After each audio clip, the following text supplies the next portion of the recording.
Bersatu kita teguh, bercerai kita runtuh merupakan istilah yang tak lagi asing bagi masyarakat Indonesia. Istilah ini sendiri diambil dari sebuah puisi yang berjudul Tumpah Darahku yang ditulis oleh Muhammad Yamin. Muhammad Yamin merupakan salah satu pahlawan nasional yang lahir dari pasangan Tuanku Usman Baginda Khotif serta Siti Sadaah. Beliau lahir pada tanggal 22 Agustus 1903 di Sawah Lunto, Sumatera Barat. Muhammad Yamin juga memiliki banyak saudara yang kelak akan menjadi tokoh perjuangan. Dua di antaranya adalah Ahmad Jamaluddin Adinegoro yang merupakan seorang wartawan terkemuka, serta Muhammad Amir yang merupakan tokoh perjuangan nasional.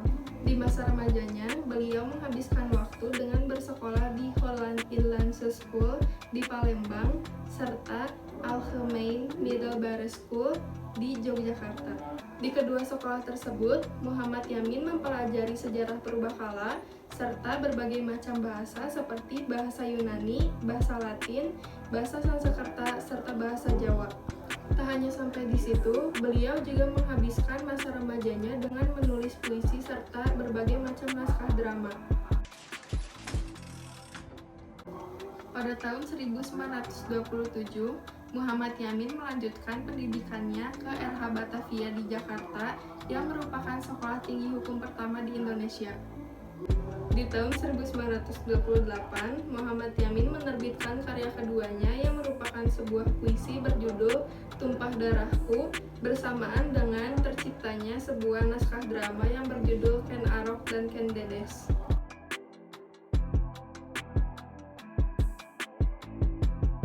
Bersamaan dengan itu, Muhammad Yamin memulai karir politiknya dengan bergabung ke dalam Jong Sumatera bersama Muhammad Hatta dan menyusun Ikrar Sumpah Pemuda. Ikrar ini kemudian dibacakan di Kongres Pemuda kedua pada tanggal 27 hingga 28 Oktober 1928. Tak hanya mendalami dunia politik serta sastra, Muhammad Yamin juga memulai karirnya sebagai jurnalis di awal tahun 1930 dengan bergabung ke dalam Panorama bersama rekan-rekannya. Di tahun 1932, Muhammad Yamin berhasil menyelesaikan pendidikannya dan meraih gelar Mister.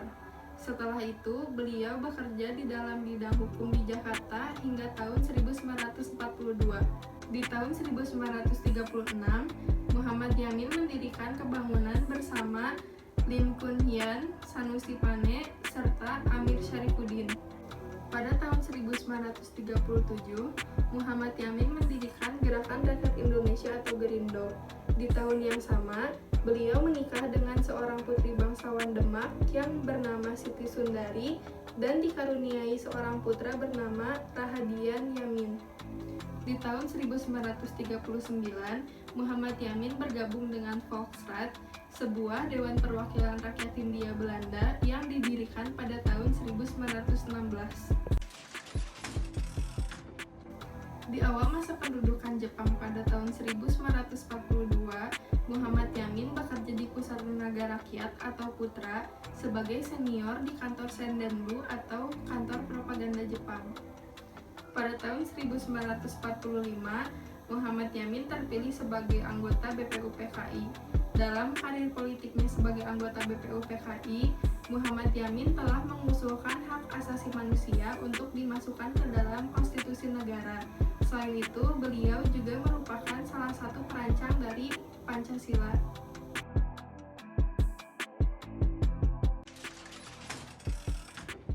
Di tahun 1950, Muhammad Yamin ditunjuk sebagai anggota DPR. Selanjutnya, di tahun 1951 hingga tahun 1952, Muhammad Yamin dipilih sebagai Menteri Kehakiman. Pada masa ini, beliau membebaskan 950 orang tahanan yang ditangkap tanpa proses pengadilan karena dicap sebagai komunis atau sosialis. Selanjutnya, di tahun 1953 hingga tahun 1955, Muhammad Yamin ditunjuk sebagai Menteri Pendidikan, Pengajaran, dan Kebudayaan dan mendukung pembangunan berbagai macam universitas swasta dan negeri di Indonesia.